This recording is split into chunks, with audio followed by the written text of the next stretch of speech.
Bismillahirrahmanirrahim. Donc, bienvenue dans la chaîne SVT plus Kaaba, toujours pour le renforcement des sciences de la vie de la Terre. Nous allons, Inch'Allah, النقاش ديال les exercices نتاع الامتحان الوطني ديال PC, deuxième bac PC, avec l'exercice 3, donc BIOF en français bien sûr. L'exercice 3, c'est la transmission de l'information génétique par reproduction sexuée, c'est-à-dire la notion des lois statistiques mendéliennes et la méiose, et la fécondation, etc. Donc la drosophile, on lit l'exercice.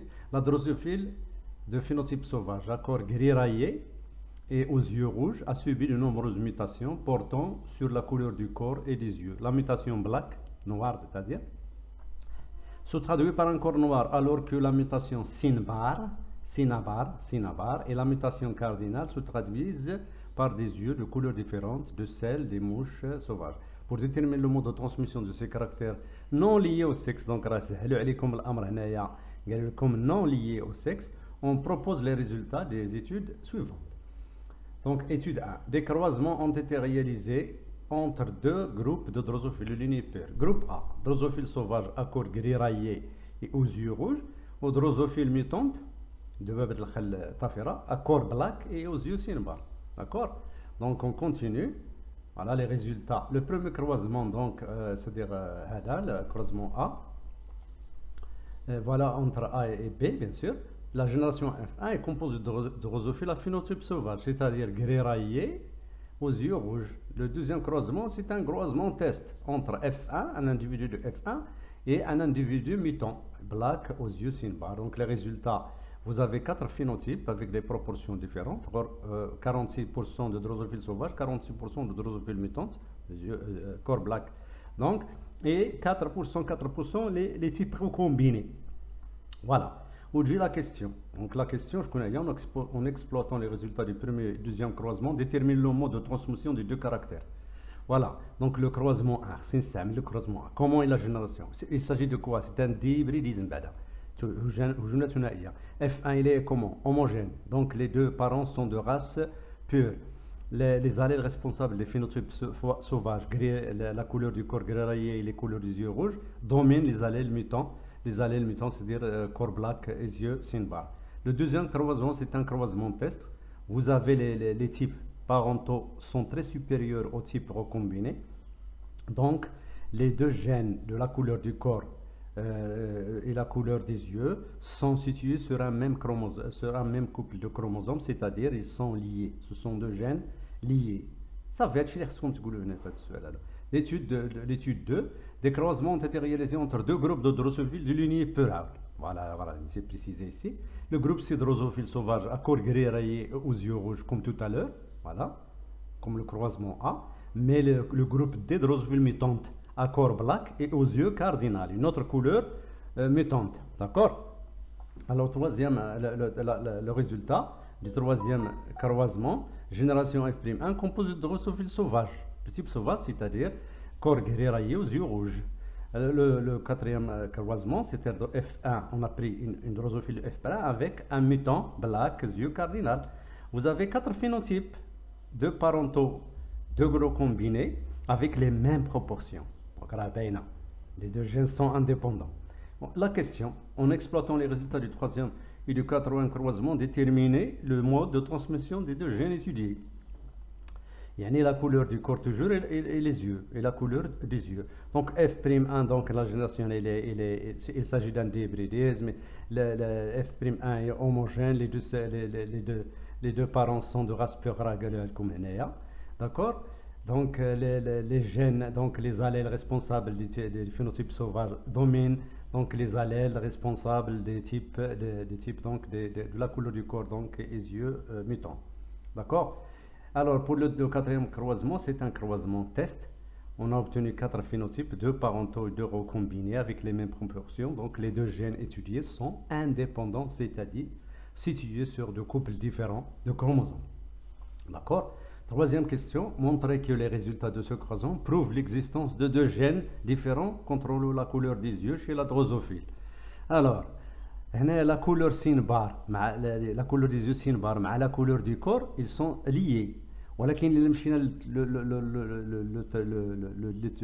le croisement Le croisement 4, surtout le quatrième croisement avec l'étude 2, vous avez la couleur cardinale, la couleur du corps, la couleur des yeux cardinales, et ils sont indépendants. Donc cela prouve que la couleur, un gène des yeux cardinales, donc il est situé sur un chromosome, ou la couleur, l'allèle SINBAR sur l'autre. Donc il s'agit bien sûr de deux gènes qui contrôlent, il s'agit de deux gènes qui contrôlent donc la couleur des yeux. La 4A, donner l'interprétation chromosomique du deuxième croisement en établissant l'échiquier du croisement. Voilà, utiliser grand G, petit g pour la couleur du corps, R plus R la couleur des yeux. La question 4B, donc il s'agit de donner l'explication chromosomique du premier croisement test ou la quatrième question, le quatrième, c'est-à-dire le deuxième test, croisement test. Dans le cas des gènes indépendants, dans le cas des gènes liés. Donc نوريكم كيفاش تعمل مع هادشي نكبروا شويه هذا. Voilà, donc vous avez donc نكبروا شويه هادشي. Voilà. Pour l'interprétation chromosomique des résultats ديال الاخر هذا le premier croisement, deuxième croisement, c'est-à-dire le croisement test, vous avez le parent mutant, petit g, petit r, et le F, l'individu F1, le grand G, grand R. Donc il est hétérozygote, les gènes sont liés, un seul type de gamète, petit g sur R, quatre types, du fait que les gènes sont liés, formation de deux gènes, de deux gamètes donc recombinés grâce à la méiose, c'est le brassage interchromosomique.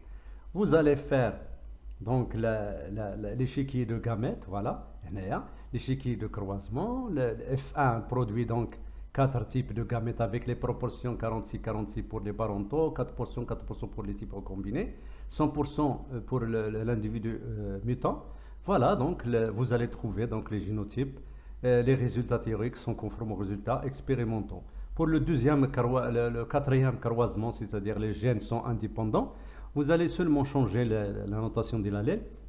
Le mutant, il est G, la couleur donc black, couleur cardinale, donc GD, avec donc grand G, grand D. Les gènes sont indépendants, donc les génotypes grand G sur petit g, petit d sur petit d, voilà. Vous écrivez donc les génotypes, les gamètes, 4 types de gamètes pour l'individu F1 grâce au brassage interchromosomique, qui va donner donc les types recombinés, l'échiquier de gamètes, voilà, l'individu F1, le parent, vous obtenez donc les résultats théoriques sont conformes aux résultats expérimentaux. Alors pour la dernière question, la dernière question, c'est-à-dire expliquer les pourcentages de types obtenus dans la descendance du quatrième croisement en illustrant votre réponse par un schéma. C'est-à-dire, pourquoi on a obtenu ça? C'est grâce au phénomène donc, de brassage interchromosomique. Donc, vous allez faire, par exemple, vous allez donc écrire, faire ce schéma, le drosophile de F1, le génotype, le drosophile donc mutant, 100% sur le type de gamète ici. Vous allez écrire en anaphase 1, il se produit un brassage, 4 types par brassage interchromosomique, qui va donner les types recombinés avec les proportions 1-4, les types recombinés, les types parentaux, fécondation, 4 phénotypes équiprobables obtenus dans le cas de tout à l'heure. Voilà. Donc, la réponse, c'est ça. Donc, la descendance du quatrième croisement est composée de phénotypes parentaux recombinés en pourcentage égaux. Ceci s'explique par le brassage interchromosomique. Le schéma, donc, si vous faites le schéma, vous allez donc ajouter anaphase 1, brassage interchromosomique, voilà, et donc fécondation, 4 phénotypes équiprobables. Donc j'espère donc que vous avez donc saisi donc ce que je viens de vous dire. C'est le dernier exercice de l'examen national session normale 2020 PC. Donc, on fait donc le dihybridisme gènes liés aux gènes indépendants. Donc, je me rappelle les cas, c'est un très bon exercice. نتمنوا للتلاميذ المستدركين يحاولوا يفهموا هادشي ان شاء الله. Bon courage à tout le monde. Abonnez-vous à la chaîne SVT Plus Kerbal. Inch'Allah, vous n'aurez que du nouveau toujours.